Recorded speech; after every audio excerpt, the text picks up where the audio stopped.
Welcome back to the Sports Source. This segment brought to you by the Topoco Lodge. They are in their winter break for another couple of weeks, but you can go to topoco.com right now or to their Facebook page. Boy, they've got all kinds of photos, videos. If you want to see this place up close, check out their Facebook page. But you can go to either of those places and start booking your stay for 2021 right now. Plenty of information at both sites, and this is a great family-owned, historic site. It's really a part of this region's history if you go back and learn about when it was built, why it was built. The Topoco Lodge, beautiful setting, absolutely beautiful mountain setting right beside a rushing river, and the rapids lull you to sleep. The Topoco Lodge, topoco.com. All right, I want to welcome in the next two members of our panel. Right down here, VFL Sterling Hinton and VFL Daniel Hood. That hair's come back good. You've got hair on top of your head now, and you've got hair off your face. Yeah, man. Another situation. Long story. All right. You weren't betting with Chuck, were you? No. Okay. Let's take a look at some stats just to talk about Josh Heupel's offense. Now, this says scoring offense, but I went ahead and put his yardage in there as well. This is where he's been. We're going from this last year backwards. Shows, in terms of points on the board, number 8 in the nation, number 5 in the nation, number 6 in the nation, 40 points, 40 points, 40 points. Look at the yardage there at UCF. Second in the nation, 5th in the nation, 500 and something yards per game. We haven't seen that in a while. Go back to when he was in the SEC at Missouri. His last year, well, let's go back to that last full screen if we could, Chris. We jumped ahead. Can we get back? There we go. What I'm saying is let's go to the bottom there, and you see Missouri when he was the offensive coordinator, ranked 14th in the nation his last year with Drew Lock, turned him into a pro prospect, 500 yards a game, 500 yards a game in 2016. Look at the bottom. That was what he inherited. Missouri was 127th in the nation. In his first year, he got them to number 48. They went from 13 points a game to 31. They were 125th in the nation in yardage, 280 a game. First year, he got them to number 13, 500 yards per game. That's impressive. Now let's take a look at that SEC comparison. I wanted to show you Heupel versus some of the guys that people wanted here at Tennessee when they were all – there was 1 year where Heupel, Freeze, Kiffin, and Malzahn were all in the SEC. It was 2016. Heupel had the number 5 offense in the league in points per game at Missouri. Freeze was number 4, 1 point better. Kiffin at Alabama, with all that talent, was number 1. Malzahn was behind Heupel down there at Auburn. Look at their yards per game. The best, Heupel, 500 yards per game. Better than Freeze, who was in his last year with all of his paid players at Ole Miss. Kiffin with all that talent in Alabama, and then Malzahn down there at 440. Point is, this guy puts up yardage and puts up points. I don't know what he can do in year 1 at Tennessee, gentlemen, but your thoughts. Sterling Hinton, I'll start with you as a former quarterback who's been watching some of these offenses. Your thoughts on getting this guy in? Oh, I'm excited for the offense. I'm excited for the production out of the great position of quarterback. The one thing about a quarterback, you love putting points on the board. You love putting your offense in the end zone. Looks like this guy can really do it. So, and in my opinion, and I've been saying this since the 1900s, offenses always win championships. I'm just saying. They do these days. I'm just saying. Daniel, when you were at UT, you started on one side of the ball, finished on the other.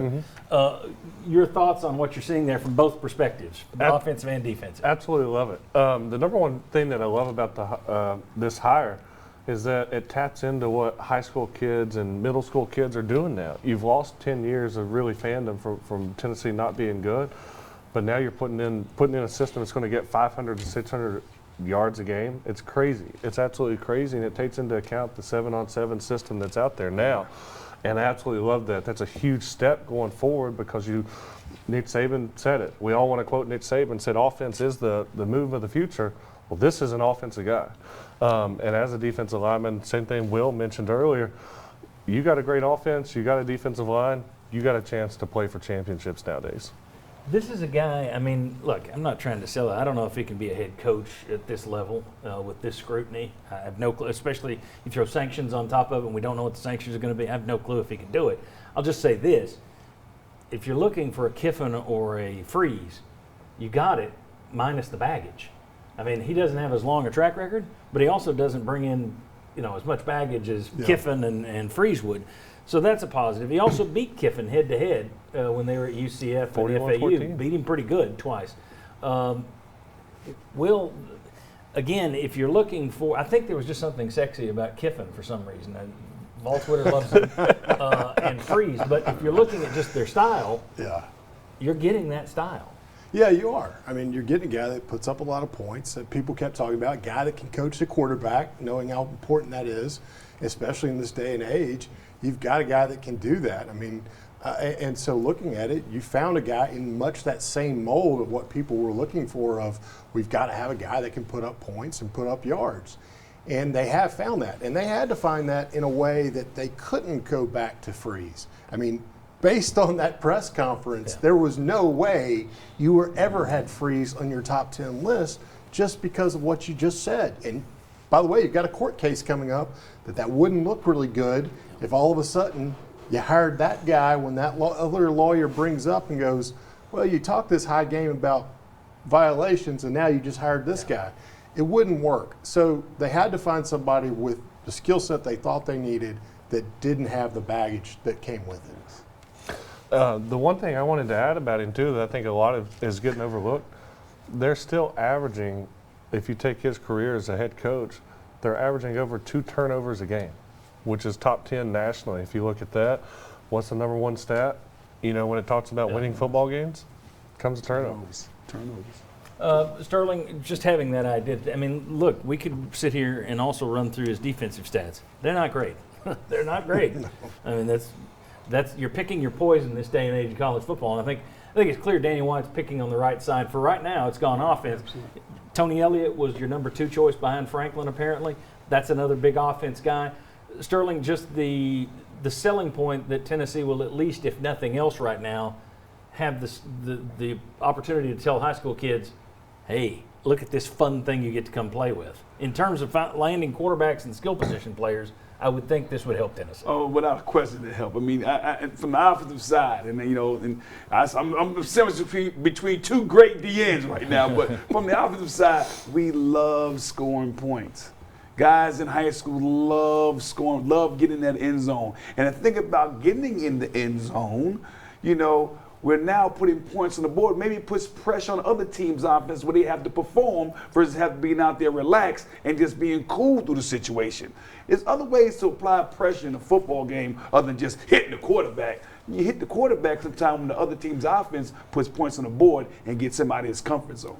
Yeah, I mean, listen, the defensive lineman, I want the other team to be up. I want our team to be up by 3 touchdowns and know the running game's out, right? Mm-hmm. And all I'm doing is pass rushing. That's a good deal. I mean, if you can get into that situation where you're able to jump ahead, you can find defensive linemen that say, I want to play for that defense because I know what I'm going to be doing most of the time. And it's interesting, this guy, he's known for his passing offenses. As a matter of fact, let's show you this. Here's what Heupel's quarterbacks the last 4 years have done on average. This is an average season compared to Tennessee's quarterbacks the last 4 seasons. They've averaged 3,700 yards passing. Now, to put that in perspective, Tennessee has only had 3 quarterbacks, 3 seasons in their history where they threw for 3,500. Manning, Ainge, and Bray. They've done it on average for the last 4 years. 35 touchdowns, 8 interceptions. The last 4 years at Tennessee, you've averaged 1,400 yards fewer passing. You've averaged 21 fewer touchdown passes, but you have managed an extra interception in there. All right, so if you're sitting there thinking, well, it's all a passing offense, if you remember Josh Heupel's offense versus Tennessee in 2016 and 17, when Missouri played the Vols, in those 2 games, 87 points, 853 rushing yards, 546 passing yards, 1,399 yards in 2 games against Tennessee, 193 plays in 2 games, and still averaged 7 yards a play. That's sick. I want to play for that offense. I would have never switched to defense. Man, those are some real numbers right there. That's crazy stuff. I mean, we were sitting here covering those defensive efforts in Tennessee. I don't know if they were efforts. Yeah, I don't know. That's pretty brutal. All right. Hey, when we come back, we've got one VFL calling for a boycott of the program. We've got me calling for a boycott of VFLs. I'm probably going to lose this argument, but let's have it next. Come on back on the Sports Source.